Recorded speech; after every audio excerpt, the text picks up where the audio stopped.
नमस्कार मित्रों, देसी ट्यूशंस में आपका स्वागत है। इस वीडियो में हम सीखने वाले हैं 9th standard Maharashtra board new syllabus history का 10th chapter changing life part 2। आगे बढ़ने से पहले मेरी आपसे रिक्वेस्ट है कि प्लीज़ मेरे वीडियो को लाइक कीजिए, अपने दोस्तों के साथ भरपूर शेयर कीजिए, कुछ डाउट्स हो तो नीचे कमेंट कीजिए और मेरे चैनल को सब्सक्राइब करना ना भूलें। तो चलिए शुरू करते हैं। Changing life part 2।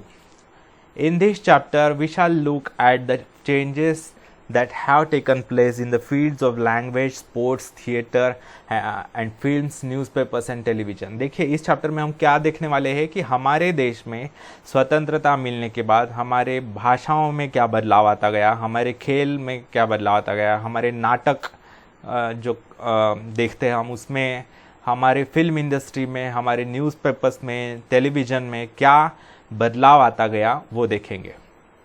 Language: Hindi, Assamese, Bengali, Gujarati, Kannada, Kashmiri, Malayalam, Marathi, Odia, Punjabi, Sanskrit, Tamil, Telugu, Urdu, Konkani, Manipuri, Nepali and Sindhi are the official languages in India. ये हमारे देश की टोटल सारी ऑफिशियल लैंग्वेजेस है, राजभाषाएं। These Indian languages also have dialects, but their number is now on the decline। हमारे देश में वैसे तो जब स्वतंत्रता मिली थी तब 1200 भाषाएं थी, डायलेक्ट्स थी यानी बोली भाषाएं, लेकिन अभी वो कम होकर नियरली 700 से 800 रह गई है। डायलेक्ट्स यानी बोली भाषाएं, ऐसी भाषाएं जिनकी बोली तो अलग होती है, उनकी स्टाइल ऑफ स्पीकिंग अलग होती है, लेकिन उनकी स्क्रिप्ट एक ही होती है या उन्हें इंडिपेंडेंट अलग से स्क्रिप्ट नहीं होती। जैसे डायलेक्ट्स अगर मैं एग्जांपल बताऊं तो मराठी में ही अलग अलग डायलेक्ट्स है, जैसे कोंकणी है, मालवणी है, वराड़ी है विदर्भ में, पुणेरी मराठी है, ठीक है, मराठवाड़ी मराठी है, ऐसे। But their number is on the decline. बहुत सी डायलेक्ट्स है हमारे देश में। जब स्वतंत्रता मिली थी तो 1000 से ज़्यादा थी, अभी 700-800 रह चुकी है। Timely steps should be taken to nurture them, otherwise we will lose an important part of our heritage. तो ये भाषाएं जो समाप्त हो रही है दिन ब दिन, उन्हें बचाने की आवश्यकता है, क्योंकि ये हमारा ट्रेजर है। इतना लिंगुअल डाइवर्सिटी पूरे विश्व में किसी देश में नहीं है, तो ये हमारा ट्रेजर है, एक तरीके से कल्चरल ट्रेजर है, सांस्कृतिक धरोहर है, हमारी खजाना है। तो इस खजाने को संभल कर रखना और आगे की पीढ़ी को सौंपना आवश्यक है। Nevertheless, Hindi which has reached everyone through the medium of Hindi movies has served to unite the country by language. Hindi भाषा जो है उसमें फिल्म इंडस्ट्री, काफ़ी फिल्म्स प्रोड्यूस होते हैं हिंदी भाषा में, इसके कारण देश के बहुत से लोगों को वो समझ में आती है। तो इस हिंदी भाषा ने एक तरीके से देश को यूनाइट करने का काम किया है। Do you know, given below is a list of the languages of Nagaland in 1961 and the numbers of people using them. देखिए 1961 में नागालैंड एक छोटा सा राज्य है, हमारे महाराष्ट्र के एक डिस्ट्रिक्ट जितना होगा या 1-2 डिस्ट्रिक्ट मिलकर होगा, तो उतना छोटा राज्य है। और 1961 में कितनी भाषाएं थी देखिए नागालैंड में, इतनी भाषाएं, और उनकी हर एक भाषा के स्पीकर्स, नंबर ऑफ स्पीकर्स कितने थे वो दिखाया गया है। अंगमी भाषा के 33,766 स्पीकर्स थे, सेमा भाषा के 47,439 स्पीकर्स, लोथा के 26,565, एओ के 55,904, रेंगमा भाषा 5,786, चाखेसांग भाषा के 339 स्पीकर्स, खेजा भाषा के 7,295 स्पीकर्स, संगतम पोचुरी भाषा के 2,736 स्पीकर्स, संगतम भाषा के 15,508 स्पीकर्स, चांग भाषा के 11,329 स्पीकर्स, कोन्याक भाषा के 46,653 स्पीकर्स, यिमचुंगेर भाषा के 10,187 स्पीकर्स, फोम भाषा के 13,385 स्पीकर्स, झेलियांग सेमी भाषा के 6,472 स्पीकर्स, खियामनियोंगन भाषा के 12,434 स्पीकर्स, कुकीचिरू भाषा के 1,175 स्पीकर्स, लियांगमाई भाषा के 2,969 स्पीकर्स, तिखिर भाषा के 2,468 स्पीकर्स, माकुरी भाषा के 769 स्पीकर्स। तो इतनी सारी भाषाएं हैं नागालैंड में, ठीक है। नागालैंड एक बहुत प्राचीन भूमि है, वहाँ के जो लोग रहने वाले हैं वो उनका उल्लेख जो है महाभारत में भी किया गया है और रामायण में भी है। The consequence of this variety was that Kohima radio station had to make its broadcasts in 25 languages, which included English, Hindi, Naga dialects and 16 Naga languages. तो इसका परिणाम क्या हुआ कि नागालैंड की जो राजधानी है कोहिमा का जो रेडियो स्टेशन है, वहाँ पर जो भी ब्रॉडकास्ट करना है, अगर न्यूज़ देनी है, समझो अगर न्यूज़ ही देनी है तो 25 अलग अलग भाषाओं में न्यूज़ देनी पड़ती थी या अभी भी देनी पड़ती है। ये सारी भाषाएं और उनके अलावा इंग्लिश, हिंदी और ये सारी भाषाएं, तो इतनी सारी भाषाओं में केवल न्यूज़ देनी पड़ती है। तो इतनी डाइवर्सिटी है हमारे देश में। The English language has been gaining ground in India due to process of globalisation which began after 1990। Bharat में जो है इंग्लिश भाषा को महत्व प्राप्त हुआ 1990 के बाद में, ग्लोबलाइजेशन के बाद। English is becoming the language of livelihood as it opens the doors to multiple job opportunities. English को काफ़ी महत्व दिया जा रहा है क्योंकि करियर अपॉर्चुनिटीज़ होती है, लेकिन हमारे यहाँ ये याद रखिए इंग्लिश को कुछ ज़्यादा ही महत्व दिया जा रहा है। बहुत से ऐसे देश हैं जहाँ पर इंग्लिश बिल्कुल नहीं बोली जाती, लेकिन उनका विकास काफ़ी हो चुका है, उनका कोई काम नहीं रुकता। जैसे चाइना में मैंडरिन लैंग्वेज बोली जाती है, चाइनीज़, रशिया में रशियन बोली जाती है, फ्रांस में फ्रेंच, जर्मनी में जर्मन। तो हमें भी एक तरीके से इंग्लिश पर अपनी ओवर डिपेंडेंसी कम करनी होगी। इंग्लिश यानी सब कुछ और इंग्लिश नहीं तो कुछ भी नहीं, ये सोच बदलनी पड़ेगी।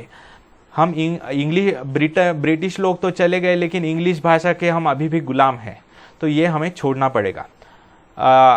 जो हमारे जो संविधान बनाया जा रहा था, तो उस समय डॉक्टर बाबा साहेब आम्बेडकर जी ने ये कहा था कि इंग्लिश को अभी छोड़ देना चाहिए स्वतंत्रता मिलने के बाद, ब्रिटिश जाने के बाद, और संस्कृत भाषा को हमारी राष्ट्रभाषा घोषित करना चाहिए। लेकिन उस समय के हमारे प्रधानमंत्री जवाहरलाल नेहरू ने इस बात को विरोध किया और हमें आज तक हमारे देश को राष्ट्रभाषा नहीं है। जी नहीं, हिंदी भाषा हमारी राष्ट्रभाषा नहीं है, वो एक राजभाषा है, ऑफिशियल लैंग्वेज है। हमारे देश को नेशनल लैंग्वेज नहीं है। तो हमारी भाषा अगर संस्कृत होती तो हम बहुत प्रोग्रेस कर पाते। Moreover, Indians are at the forefront in learning English. Indians सबसे आगे है इंग्लिश भाषा बोलने में।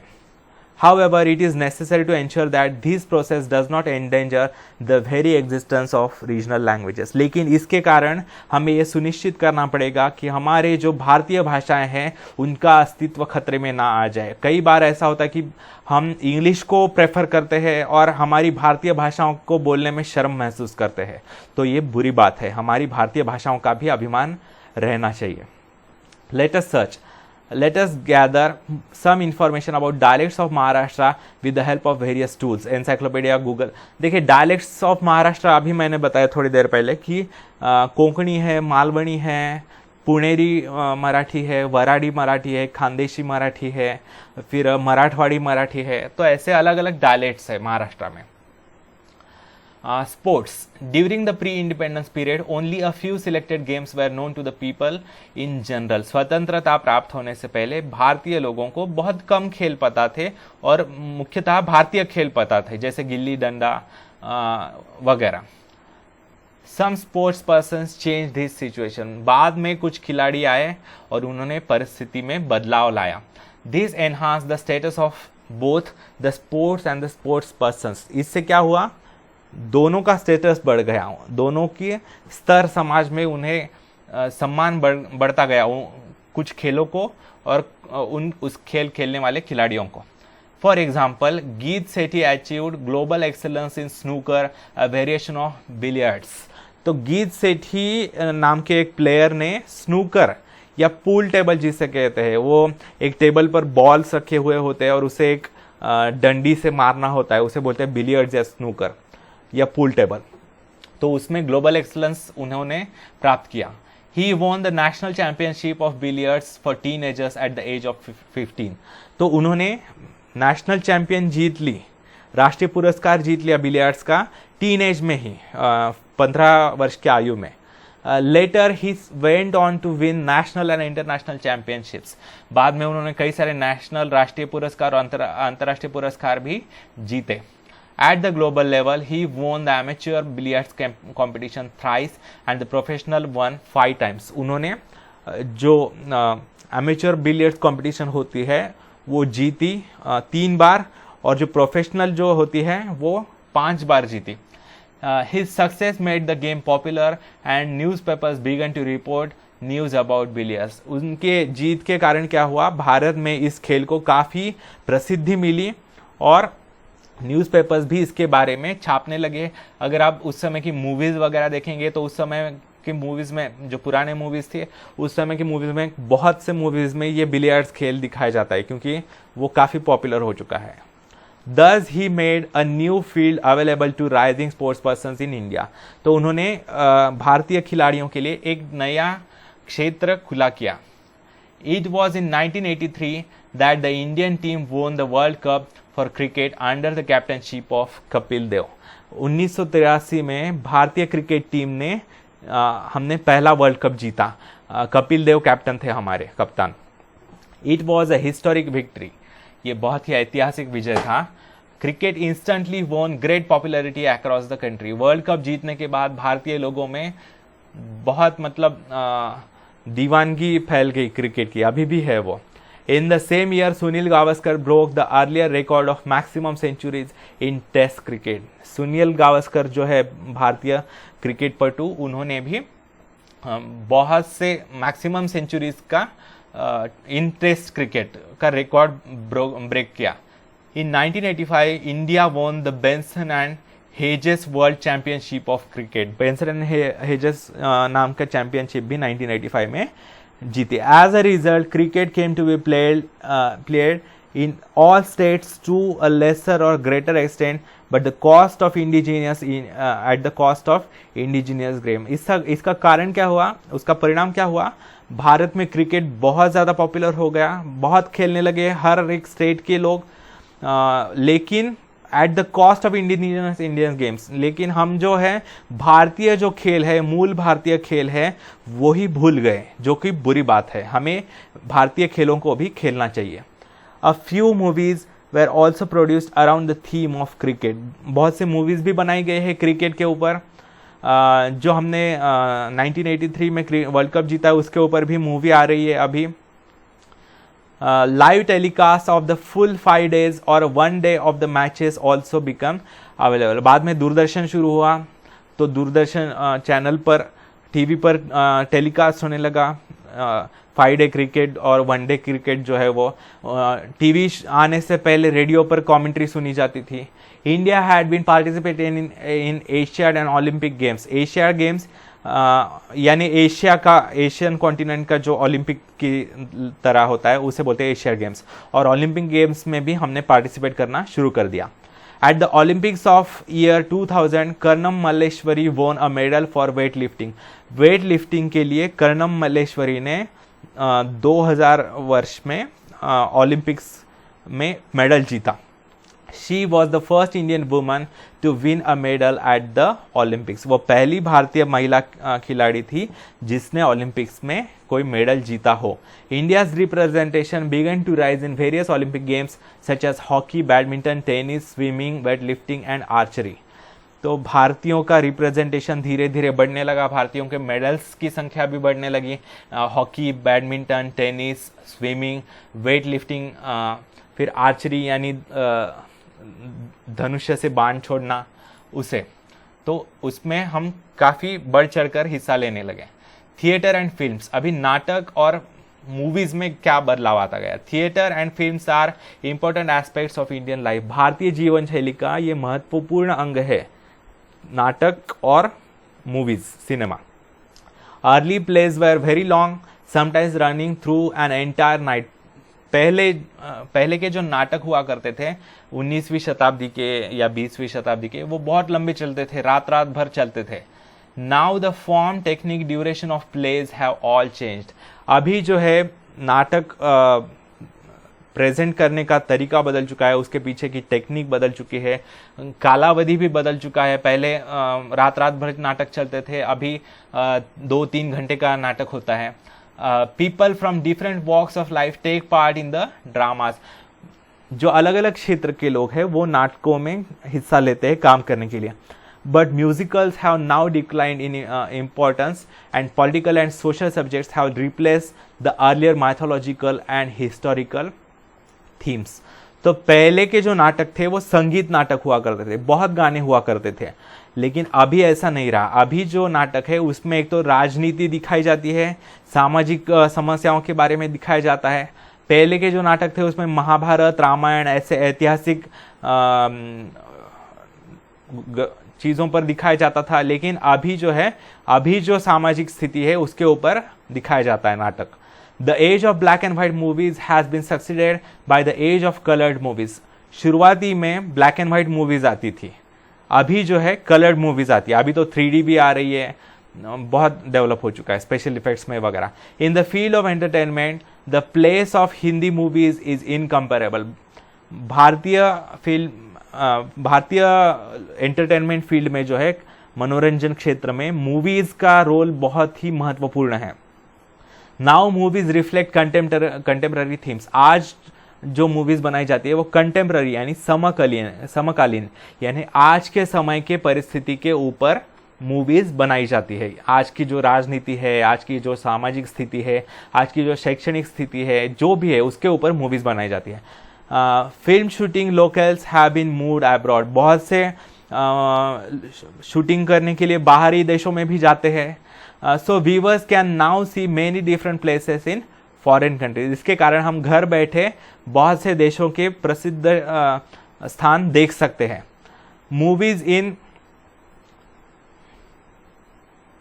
Foreign languages are now translated.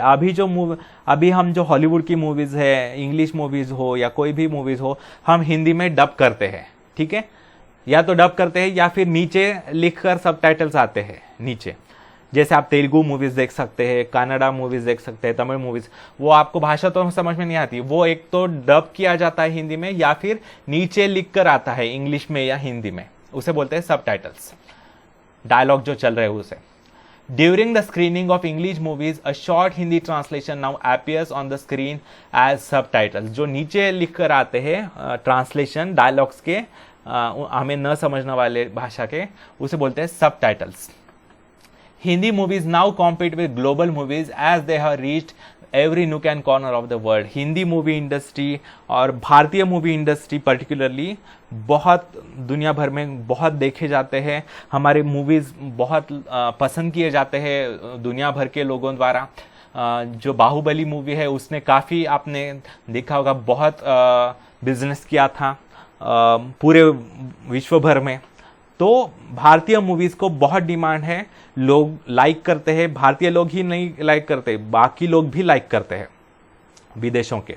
Hindi movies are now compete with global movies as they have reached every nook and corner of the world. हर एक कोने कोने में फैल चुका है भारतीय मूवीज। आपको पता होना चाहिए कि भारत में दुनिया में सबसे ज़्यादा मूवीज प्रोड्यूस किए जाते हैं हर साल। हमारे देश में हर वर्ष नियरली 1000 से 1200 मूवीज बनाई जाती है। सिर्फ हिंदी ही मत पकड़िए, बाकी जो तेलुगु, तमिल, कन्नड़ा, मराठी, पंजाबी जो भी है वो सब मिलके 1000 से 1200 मूवीज बनाई जाती है हमारे देश में। इतनी मूवीज किसी भी देश में नहीं बनाई जाती। We see a reflection of politics, social events, industry and technology in the movies. क्या दिखाई देता है हमें? मूवीज किस थीम्स पर बनाई जाती है? राजनीति पर बनाई जाती है, सामाजिक महत्वपूर्ण घटनाएं, जो महत्वपूर्ण आंदोलन हुए हैं उसके ऊपर। इंडस्ट्री एंड टेक्नोलॉजी यानी आधुनिक तंत्रज्ञान यूज किया जाता है मूवीज बनाने के लिए, स्पेशल इफेक्ट्स वगैरह। Movies which were 3 to 4 hours long are now of only 1 और 1.5 hours। पहले मूवीज जो आती थी वो 3 से 4 घंटे लंबे हुआ करती थी, अभी 1, 1.5 या 2 घंटे की होती है। Moreover, the concept of one screen and one cinema hall has given way to multiplexes. पहले जो होते थे वो वन स्क्रीन थिएटर्स हुआ करते थे, यानी केवल एक स्क्रीन हुआ करती थी. आज तो मल्टीप्लेक्सेस आ रहे हैं, 5-5, 10-10 स्क्रीन्स होती है एक एक मल्टीप्लेक्स में. The days of a movie running for 100 weeks in one cinema hall are over. पहले के ज़माने में 70s में 80s में वगैरह वन स्क्रीन थिएटर्स हुआ करते थे, तो उसमें 100 हफ्ते 100 सप्ताह मूवी लगी रहती थी. अगर कोई पॉपुलर होती थी, कोई मूवी बहुत प्रसिद्ध होती थी, तो 100 हफ्ते चलती थी. लेकिन अभी ऐसा नहीं है, एक ही बार हज़ारों स्क्रीन्स पर रिलीज की जाती है पूरे देश में, पूरे विश्व में. उसके कारण इतने दिन कोई मूवी चलती नहीं है. बिजनेस करते हैं लेकिन इतने दिन लगाए रखने की आवश्यकता नहीं है. Now one movie runs in thousands of cinema halls in India and abroad simultaneously. एक ही मूवी हजारों सिनेमा हॉल्स में, हजारों स्क्रीन्स पर भारत में ही और पूरे विश्व भर में प्रसिद्ध की जाती है. This development has change the economy of movies. इसके कारण मूवीज का अर्थ कारण जो है, जो पैसा कमाने का तरीका है, वो बहुत बदल चुका है. अभी तो ऑनलाइन भी मूवीज रिलीज की जाती है यूट्यूब पर वगैरह. Production of movies has attained the status of industry. Movies बनाना एक उद्योग बन चुका है हमारे देश में, एक बहुत बड़ी इंडस्ट्री बन चुकी है. वो बहुत से लोगों को रोजगार देती है. The industry now employees crores of people. करोड़ों लोगों को रोजगार मिलता है इस इंडस्ट्री के कारण. The movie industry in regional languages is also thriving. जैसे कि मैंने बताया, हिंदी के अलावा मराठी, कन्नड़ा, तेलुगु, तमिल, पंजाबी, भोजपुरी, ऐसे कई भाषाओं में मूवीज बनती है. Newspapers. The changing lifestyle has had its effect on newspapers and other mass media, and they in turn have influenced individual as well as community life. अभी देखिए, न्यूज़पेपर्स पर भी धीरे धीरे बदलाव आता गया. मास मीडिया यानी जो न्यूज़ चैनल्स है, जो रेडियो चैनल्स है, जो या सोशल मीडिया है, जैसे फेसबुक हो या ट्विटर हो या यूट्यूब हो, उनमें भी काफ़ी बदलाव आता गया. जैसे जैसे समाज बदलता गया, जैसे जैसे लोग बदलते गए. During early post independence period newspapers had multiple objectives. जब स्वतंत्रता मिली थी नई नई हमें 1950s-60s में, क्या था, न्यूज़पेपर्स के कई सारे उद्देश्य हुआ करते थे. In this period the newspapers were expected to not only give the news of daily events but also give impetus to industry and commerce by printing advertisements. उस समय क्या हुआ करता था, न्यूज़पेपर्स तो डेली न्यूज़ देती ही थी. हर रोज जो घटनाएं घट रही है उसके बारे में इंफॉर्मेशन छाप कर देती थी न्यूज़. उसके अलावा जो इंडस्ट्रीज है, जो अलग अलग कंपनियां हैं, उनका व्यापार बढ़ाने के लिए जो है एडवर्टाइजमेंट्स भी दी जाती थी छाप कर न्यूज़पेपर्स में. Newspapers function with the following objectives: shape public opinion, direct it towards constructive work, at times lead the latter, carry on the task of public education, keep a watch over the government machinery, etc. तो newspapers के काम क्या हुआ करते थे? लोगों का मत परिवर्तन करना. यानी एक अगर कोई सरकार की नीति है, कोई निर्णय है, तो उसके ऊपर उसके फायदे बताना. जो सरकार के साथ होते थे न्यूज़पेपर्स, वो उसके फायदे बताते थे. अभी भी वैसा ही होता है. जो सरकार के विरुद्ध होते हैं वो उसके बुरे परिणाम बताते हैं. तो इससे लोगों में जन जागृति बढ़ती है और लोगों का ओपिनियन बनता है, शेप होता है उसका, लोगों का ओपिनियन. फिर लोगों को कंस्ट्रक्टिव वर्क यानी रचनात्मक कार्यों की तरफ बढ़ाना, यानी डिस्ट्रक्टिव कामों से दूर बढ़ाना, जैसे दूर ले जाना, यानी दंगे मत करो या फिर ऐसे अच्छे काम करो वगैरह, ये बताएं. पहले के न्यूज़पेपर्स वैसे थे, लेकिन आजकल के न्यूज़पेपर्स तो चाहे न्यूज़पेपर्स हो, न्यूज़ चैनल्स हो, बहुत से ऐसे हैं जो सरकार के खिलाफ ही भड़काते हैं लोगों को. फिर at a times lead the latter, carry on the task of public education, लोगों में शिक्षा बढ़ाना, जन जागृति करना. और जो सरकार का काम है, शासन का जो काम चल रहा है, क्या वो ठीक चल रहा है, उस पर नजर रखना, और अगर कोई गलती है तो वो लोगों को पता करवाना. Earlier newspapers were black and white with the changing types colour printings became common. पहले जो न्यूज़पेपर्स आते थे वो ब्लैक एंड व्हाइट हुआ करते थे, अभी जो आते हैं वो कलर्ड होते हैं, काफ़ी कलर फोटोग्राफ्स होते हैं, एडवर्टाइजमेंट्स होती है attractive. Earlier newspapers were thought to be the mouthpieces of taluka और डिस्ट्रिक्ट। पहले जो न्यूज़पेपर्स आते थे वो लोकल लेवल के थे, यानी तालुका लेवल के न्यूज़पेपर्स होते थे या फिर ज़िला जनपद लेवल के। लेकिन अभी तो न्यूज़पेपर्स की चेन आती है, मल्टीनेशनल कंपनीज इसमें उन्होंने शुरू की है newspapers. Now they have to face tough competition from the state level newspaper chains. अभी तो स्टेट लेवल के न्यूज़पेपर्स होते हैं, नेशनल लेवल के न्यूज़पेपर्स होते हैं, इंटरनेशनल लेवल के न्यूज़पेपर्स होते हैं।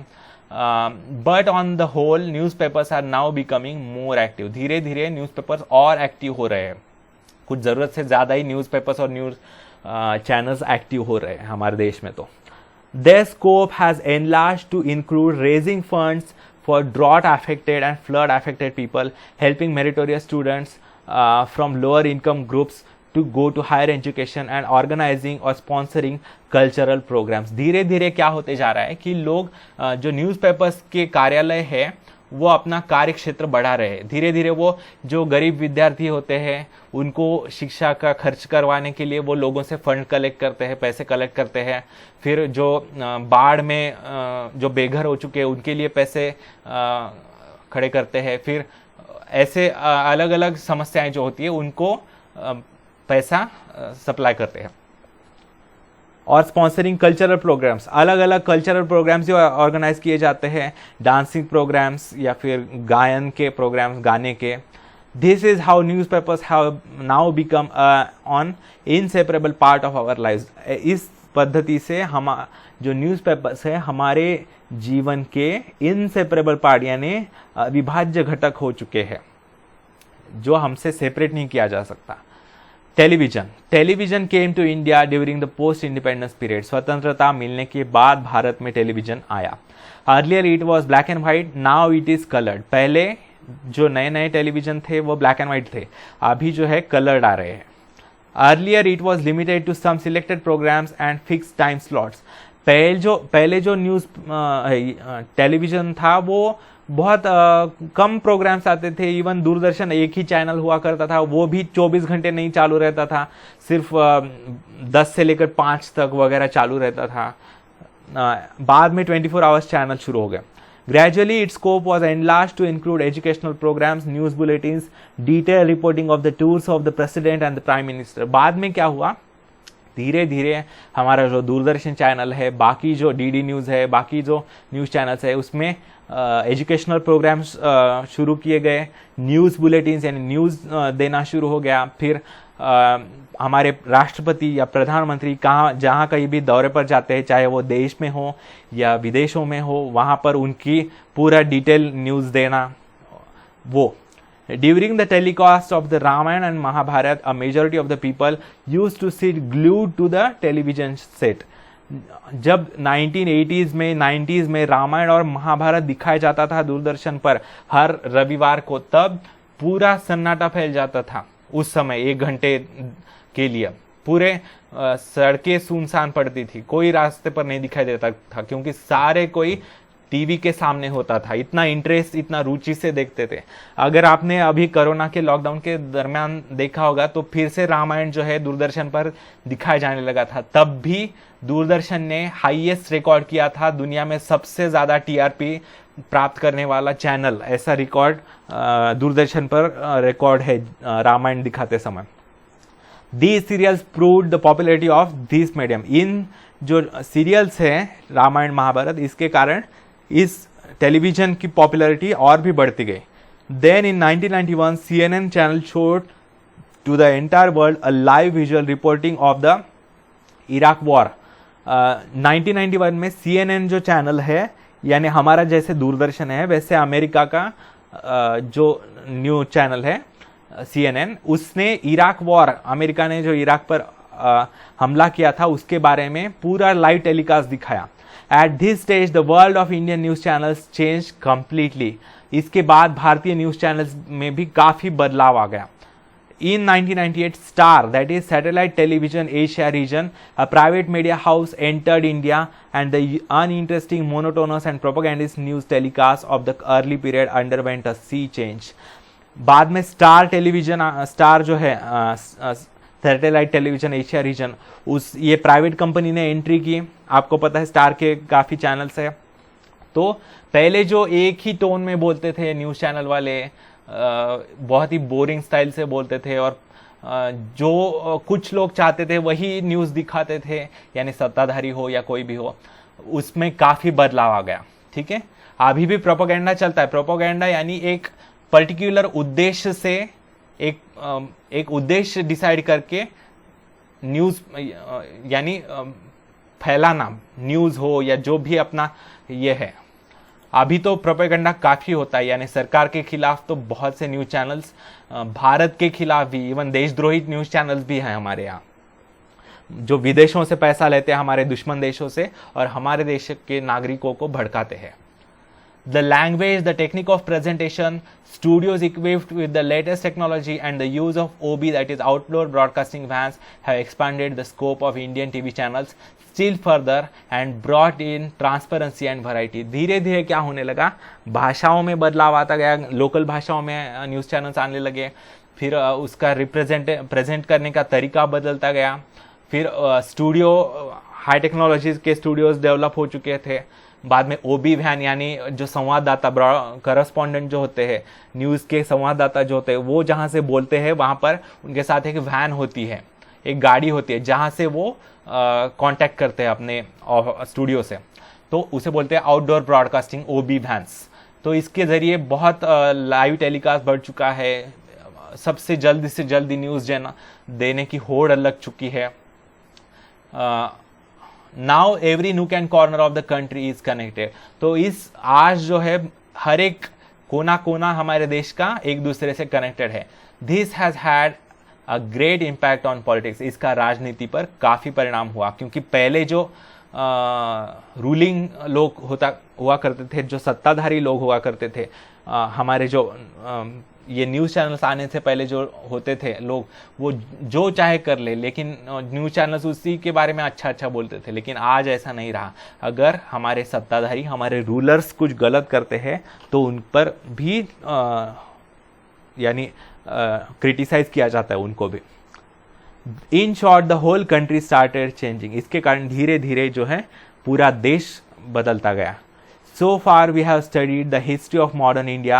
Next year we will study how to make use of this subject in the practical work. अभी तक हमने आधुनिक, इस स्टैंडर्ड में 9वीं कक्षा में हमने आधुनिक भारत का इतिहास सीखा 1960 के बाद।